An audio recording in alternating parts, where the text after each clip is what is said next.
Today, I finally got my hands on the Redmi K90 Pro Max, powered by the Snapdragon 8 Elite Gen 5 and Adreno 840 GPU, one of the most powerful mobile setups you can get right now. So instead of just showing the specs, we're going to push this phone to its absolute limits, testing everything from GTA 5 on a PC emulator. I'll also try other emulators like Eden, a PS3e, and RPCSX UI Android, and test how well they perform. I'd also like to explain why I chose this phone over other devices. As an emulator content creator, I need the latest chipset like the Snapdragon 8 Elite Gen 5 with the Adreno 840 GPU. Other available options such as the Red Magic 11 and similar phones are much more expensive than the Redmi K90 Pro. So, based on specifications and price, this felt like the best choice for me. Disclaimer: this video is not sponsored by Xiaomi, but I'd definitely love it if they did. As I unboxed the phone, the premium feel was immediately noticeable. The metal frame, the glass back, the clean design, everything screamed flagship quality. No unnecessary elements, no flashy gimmicks, just a solid, confident build. It has to be this one.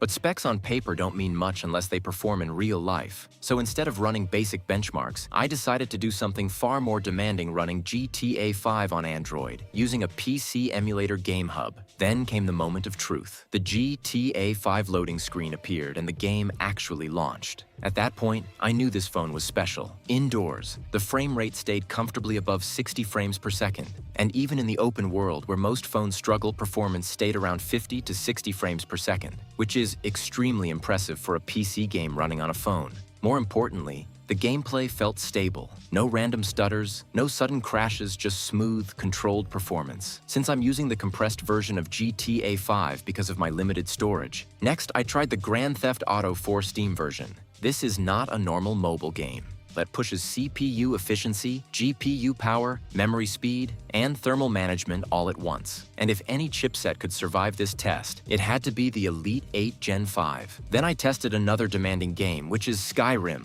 Setting up the emulator felt like preparing for a real stress test. Every step mattered, from choosing the right graphic drivers to optimizing settings, so the Adreno 840 GPU could stretch its full potential. This GPU isn't just powerful, it's designed for sustained performance, which is exactly what heavy emulation needs. The phone was warm, but never uncomfortably hot. There was no aggressive throttling, no sudden performance drops. I also tested other emulators, starting with Nintendo Switch emulation using Eden and Citron, then moving on to PlayStation 3 emulation with a PS3e and RPCSX UI Android, some of the most demanding emulators available on Android today. To complete the picture, I ran high-end native Android games at maximum settings during extended sessions, carefully monitoring thermal behavior, GPU stability, and long-term performance consistency. The phone maintained smooth gameplay, high FPS, and controlled thermals, proving that proper optimization can transform an already powerful flagship into a true mobile gaming powerhouse.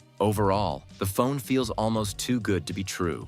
You're basically getting a phone like the Red Magic 11 at half the price. If there are any limitations or drawbacks you'd like me to test, let me know in the comments. Honestly, the Redmi K90 Pro Max isn't just another powerful phone, it shows how far mobile hardware has come. Running a full PC game like GTA 5 smoothly on Android, without major heating, would have felt impossible a few years ago. But with the Snapdragon 8 Elite Gen 5 and Adreno 840, it's now a reality.